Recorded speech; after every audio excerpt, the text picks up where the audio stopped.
हूँ। मैं आपके सामने एक कहानी पेश कर रही हूँ। कहानी का नाम है दो दोस्त। एक मर्तबा दो दोस्त किसी जंगल से गुजर रहे थे। तभी उनको एक बीच आता हुआ दिखाई दिया। एक दोस्त एक ऊंचे दरख्त पर चढ़ गया। दूसरे दोस्त को दरख्त पर चढ़ना नहीं आता था। वो जमीन पर लेट गया। उसने अपनी सांस रोक दी, जिसके करीब आया और उसको सूंघा।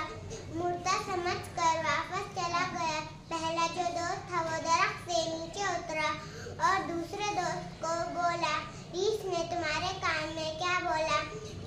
दूसरा जो दोस्त था पहले दोस्त को बोला, रीछ ने मेरे कान में ये बोला, जो मुसीबत के वक्त दोस्त को अकेला छोड़ दे वो सच्चा दोस्त नहीं होता।